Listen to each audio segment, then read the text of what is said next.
Good morning बच्चों। आज हम संस्कृत का पाठ 9 पर्यावरणम पढ़ेंगे। वयम यत्र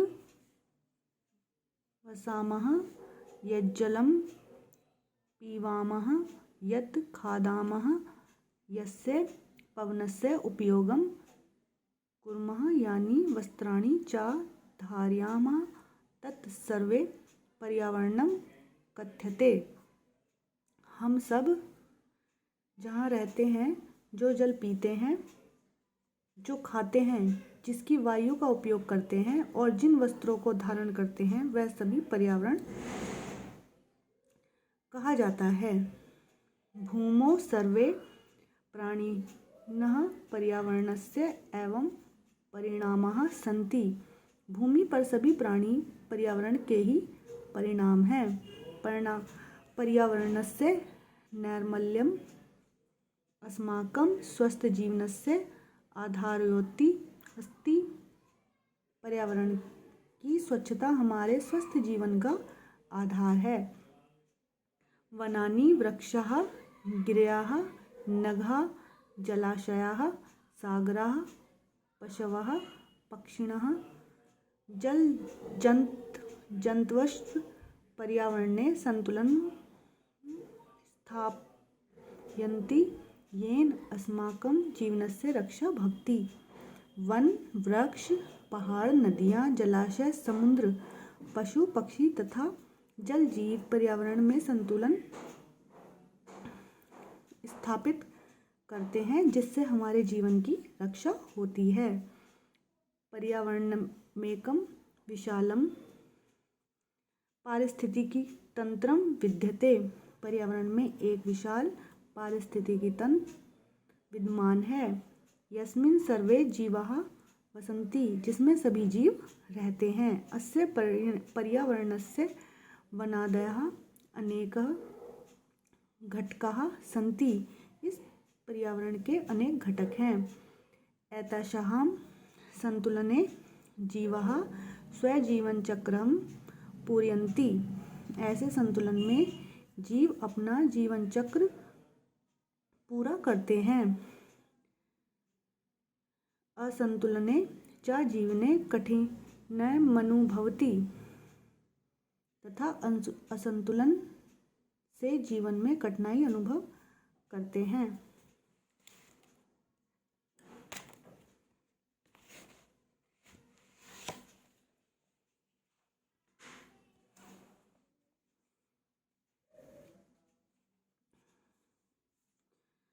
सम्प्रति पर्यावरणस्य महती समस्या समुत्पन्ना।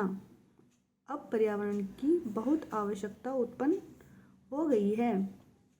अस्मिन् वैज्ञानिकयुगे मानवैः वनानि छिन्नानि वृक्षाः कर्तिताः गिरयः खनिताः उद्योगशालानां मलिनजलेन नद्यः प्रदूषिताः आणविकप्रयोगैः जलाशयानां सागराणां च जलं दूषितम्। इस वैज्ञानिक युग में मानव द्वारा वनों को नष्ट करना, पेड़ों को काटना, पहाड़ों की खनन, फैक्ट्रियों के गंदे जल से नदियाँ प्रदूषित, आणविक प्रयोग से जलाशय तथा समुद्र का जल दूषित हो गया है। वनानां नाशात् सिंहः व्याघ्रः भल्लूकक्रमागादयः वन्य पशवः अतिन्यूनाः अभवन्। वनों के नाश से शेर, बाघ, भालू, हिरन आदि वन्य पशु बहुत कम हो गए हैं। वृक्षाणां कर्तनेन तत्र पक्षिणः न कूजन्ति। पेड़ों के कटने से वहाँ पक्षी नहीं कूकते हैं। जलाशयानां सागराणां च प्रदूषणेन जलजन्तवोऽपि समाप्तप्राय एवं अभवन्। जलाशयों तथा समुद्रों के प्रदूषित जल से जलजीव भी समाप्त प्राय ही हो गए हैं। क्षेत्रेषु रासायनिक पदार्थानां प्रयोगेन अन्यान्यापि हानिकाराणि जातानि। खेतों में रासायनिक पदार्थों के प्रयोग से अन्न भी हानिकारक हो गए हैं। इत्थं पर्यावरणस्य घटकेषु न्यूनत्वेन वातावरणस्य प्रदूषणं भवत्। इस प्रकार पर्यावरण के घटकों में कमी से वातावरण का प्रदूषण हो गया। अनेन ऊर्जास्वरूपे विकिरणस्तरे रासायनिक संघटने भौतिक संघटने जीवसंख्यायां च परिवर्तनम भवत्। इससे ऊर्जा रूप में विकिरण स्तर पर रासायनिक संगठन में भौतिक संगठन में तथा जीवों की संख्या में बदलाव हो गया है। औद्योगिक संस्थानानां दूषितं जलम धूमश्व परिवेशम दूषयति। औद्योगिक संस्थाओं को दूषित जल और धुआं परिवेश को दूषित करता है। येन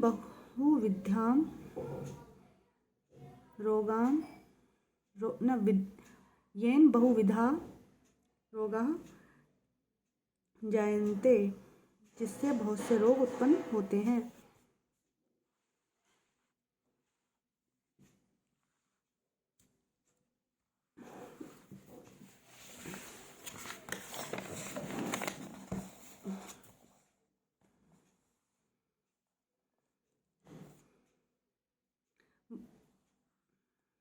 वाहनानां तेलधूमः पवनं दूषयति।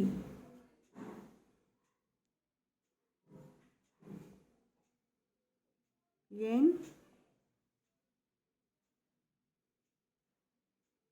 हृदयरोगाः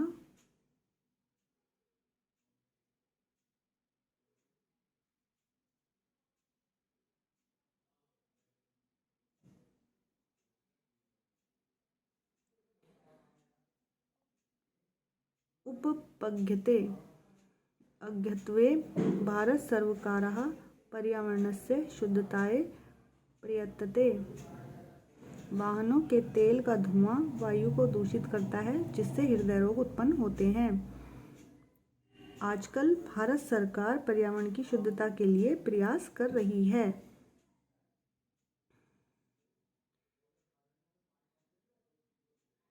नदीषु मलिनानि द्रव्याणि न प्रवहनीयानि। वह गंगा आदि नदियों का जल शुद्ध कर रही है। यातायात वाहनेषु प्राकृतिक प्रयोग उत्पाद अनुकरणानि भू संरक्षण विधयः कृषिकार्येषु अन्येषु च कार्येषु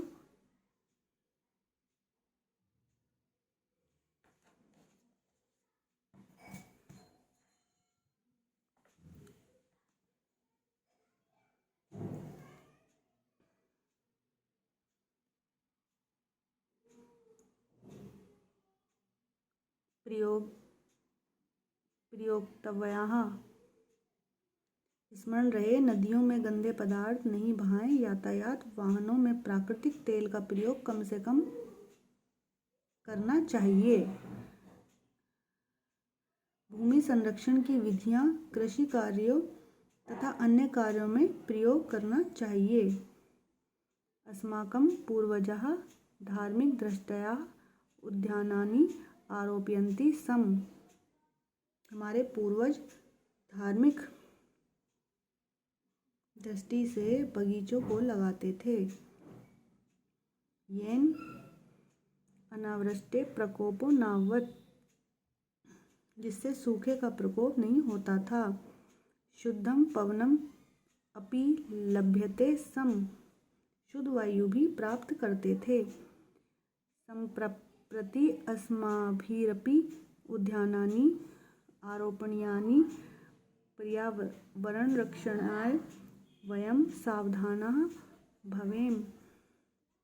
अब हमें भी बगीचे लगाने चाहिए। पर्यावरण की रक्षा के लिए हम सबको सावधान होना चाहिए।